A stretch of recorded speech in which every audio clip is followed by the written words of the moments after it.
Buenas tardes, profesora. Mi nombre es Elian y yo le voy a exponer sobre el tema de antibióticos de espectro reducido. Vamos a hablar primero qué son los antibióticos. Los antibióticos son toda sustancia química derivada o producida por microorganismos que tienen la capacidad a bajas concentraciones de inhibir el desarrollo o destruir las bacterias y otros microorganismos. Ahora, su clasificación. Según su origen, vemos los que son los biológicos, que vienen a ser los naturales. Son sintetizados por organismos vivos, como la penicilina, la cloranfenicol y la polixmixina. Ahora, los semisintéticos son modificaciones químicas de moléculas sintetizadas por organismos vivos, como la ampicilina y las cefalosporinas. Ahora, los sintéticos son los generados mediante síntesis químicas sulfas. Ahora, vemos también lo que es según su actividad sobre ellos, son los bacteriostáticos, que vendrían a ser que inhiben el crecimiento de los microorganismos, y las bactericidas, que vienen a ser que los matan a los microorganismos. Ahora, otro punto que vemos son según su espectro de acción, que vemos que son el espectro reducido y el espectro amplio. En el espectro reducido vemos lo que es la penicilina, las cefalosporinas, las aminoglucósidos y las lincosamidas. En el espectro amplio vemos lo que son las tetraciclinas, la cloranfequinol, los macrólidos y las sulfonamidas. Ahora, según su mecanismo de acción, vemos que que inhiben la síntesis de la pared celular, por ejemplo, la peptidoglucano, que viene a ser lo que son las penicilinas, las cefalosporinas y las vancomicina.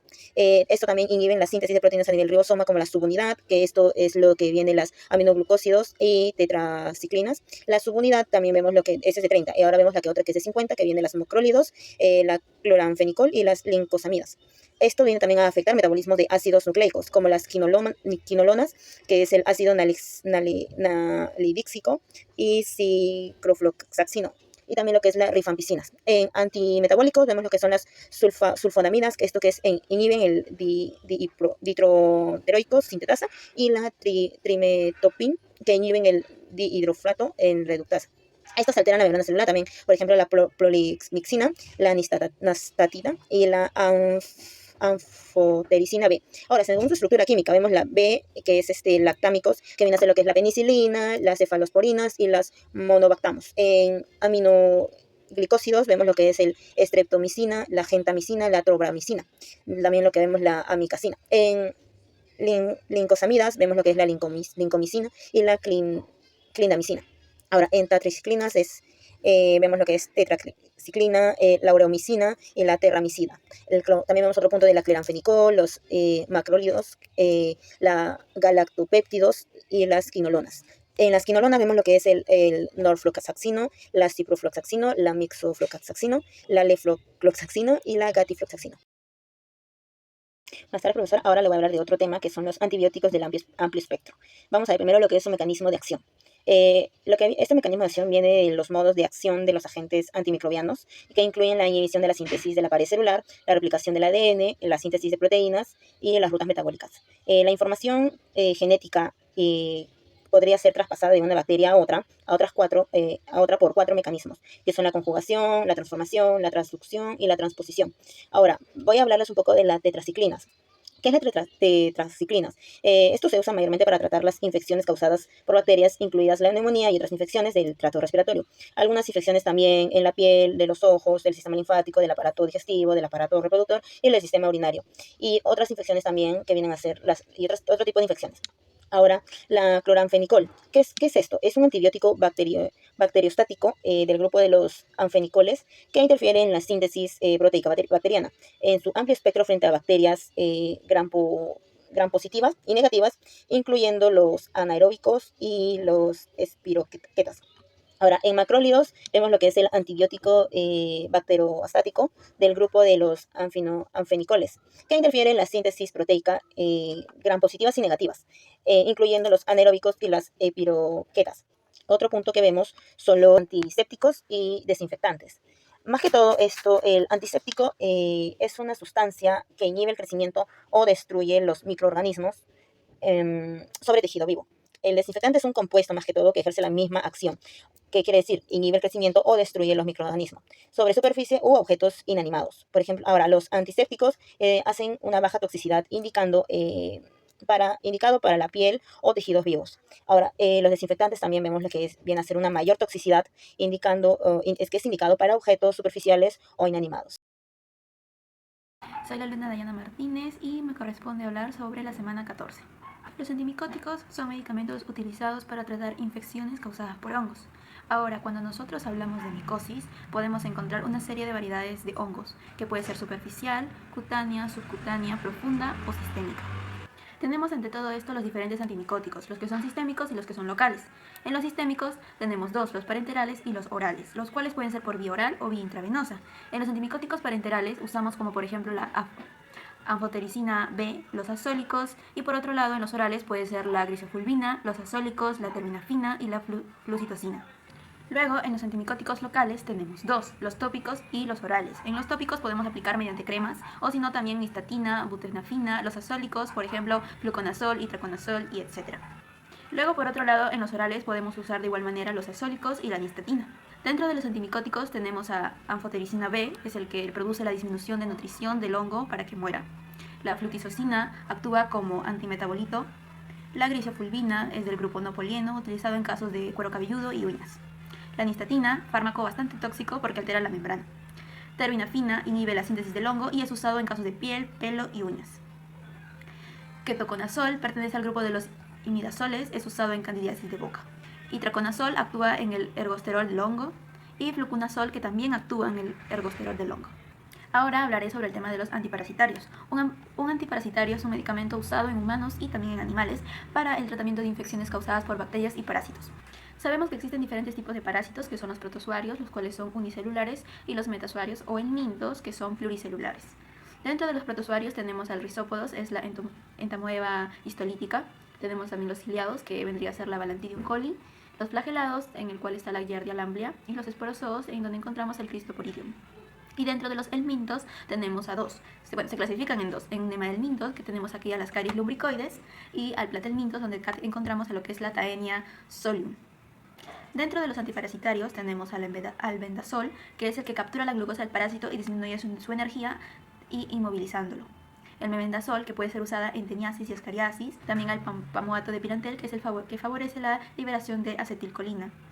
El praziquantel inhibe la acción de la colinesterasa, y el tinidazol, que es un bactericida, y el metronidazol, que es un medicamento antibacteriano. Buenos días, ahora me toca hablar sobre la semana 15, que corresponde el tema de farmacología endocrina. Hablaremos sobre los hipoglucemiantes orales. Para empezar, ¿qué debería pasar para que exista una diabetes mellitus? Para que ocurra la diabetes mellitus debe haber una disfunción, debe haber un problema de diferentes órganos, en especial el páncreas, porque ocurre un desequilibrio y no produce suficiente insulina. Entonces, si hay una disfunción del páncreas, puede acarrear a otros órganos, como por ejemplo el hígado, los intestinos, el riñón, los músculos, hasta también el cerebro. Para entender cómo actúan los medicamentos hipoglucemiantes, debemos evaluar primero y entender cómo se metaboliza la glucosa con los alimentos. Para ello tenemos un metabolismo donde participan todos y cada uno de estos órganos, para que todo esto se lleve bien. Entonces, cuando ingresan los alimentos, inmediatamente se produce una hormona llamada la GLP-1. Esta hormona favorece la producción de la insulina por parte del páncreas, y esto hace que la glucosa entre a los músculos para ser metabolizado y pueda producir energía y hacer depósito de nutrientes, bloqueando la gluconeogénesis. ¿Qué sucede si tenemos dañado el páncreas y otros órganos debido a un desorden? Necesitaremos ayuda de medicamentos como por ejemplo las sulfonilurias para que estimule al páncreas y produzca insulina. Otro medicamento también sería la metformina, el cual interviene en el músculo, en el hígado, y también va a disminuir lo que es la producción hepática de glucosa. Dentro de los hipoglucemiantes orales tenemos a lo que es la tolbutamida, que es el que estimula las células beta del páncreas, la clorpropamida, usado en pacientes diabéticos de tipo 2, la glibenclamida, tiene como reacción adversa lo que es la hipoglucemia, la glimepirida, medicamento un poco más potente, la repaglinida y la nateglinida hacen lo que es la estimulación de la secreción de la insulina. La metformina, que es el medicamento más utilizado porque estimula la secreción de la insulina. La pioglitazona disminuye lo que es la producción de la glucosa a nivel hepático. La acarbosa, que son usados en pacientes con diabetes de tipo 2. Tenemos varios tipos de insulina, como por ejemplo la insulina cristalina estándar, la insulina zinc, protamina, insulina isofana, insulina porcina. Esto va a depender en qué grado se encuentre el paciente con su diabetes para poder ser administrado con uno de estos fármacos. Y ya para finalizar, en su mecanismo de acción nos permite que la glucosa pueda ingresar fácilmente al espacio intracelular del tejido muscular y adiposo. También va a activar o puede también inhibir a la enzima del metabolismo lipídico, y aumenta lo que es la actividad de la sintetasa hepática. Soy María Fernanda Sumé Burgos y les hablaré sobre el tema de la semana 11, que corresponde a fármacos empleados en el trastorno de la hemostasia. Empecemos hablando sobre qué es la hemostasia. Bueno, es la facultad del organismo para mantener la sangre en los vasos sanguíneos en el momento en que ocurre alguna lesión, ¿no? Iniciando con la acumulación plaquetaria, la creación de coágulos para taponar así la hemorragia y una vez reparado el daño, disolver los coágulos formados. Algunos fenómenos básicos son, tenemos al vasoespasmo, al tapón plaquetario, a la coagulación de la sangre y la fibrinolisis. Ahora hablemos de los tipos de fármacos empleados en el trastorno de la hemostasia. Primero, cuando conviene retrasar el proceso de coagulación, se utilizan los anticoagulantes y los antiplaquetarios. Luego, cuando es necesario disolver los coágulos ya preformados, se usan los fibrinolíticos, ¿no?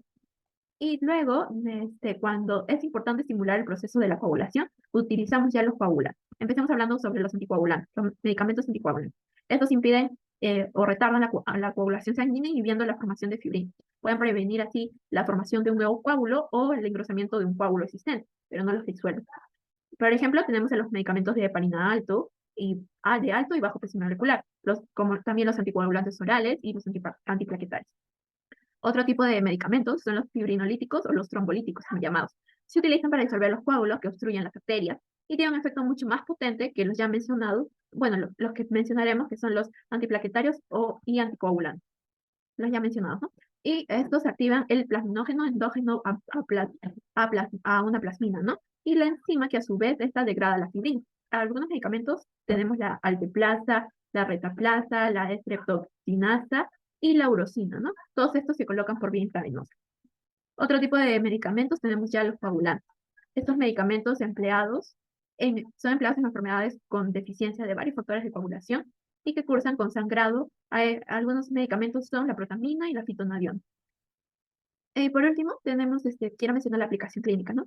Algunos pacientes nos llegan, como fisioterapeutas, nos llegan con hemofilia y así la fisioterapia juega un papel fundamental en estos casos, ¿no? Los problemas musculoesqueléticos que ocasionan estos derrames de repetición pueden ser paliados en nuestro campo de actuación y un correcto tratamiento rehabilitador puede devolver al paciente una mayor independencia, ¿no? Y capacidad funcional y en consecuencia aumentar su calidad de vida. Podemos aliviar el dolor y los trastornos sensitivos, ayudar en la reabsorción hemorrágica y sobre el proceso inflamatorio. Así conseguir una condición física adecuada, mejorar su calidad de vida y prevenir y tratar las lesiones secuelas que pueden padecer, ¿no? Las técnicas utilizadas en fisioterapia son diversas y abarcan desde el ejercicio físico deportivo para las pacientes sin lesiones, ¿no? Y algunas técnicas que usamos son la cinesiterapia, termoterapia, electroterapia, magnetoterapia, ¿no? Hidroterapia y otras más, ¿no? Que utilizamos todos en nuestra actividad profesional diaria. Y cada una de estas técnicas persiguen un objetivo propio, desde la eliminación del hematoma hasta mejorar la movilidad del paciente. Y eso sería todo.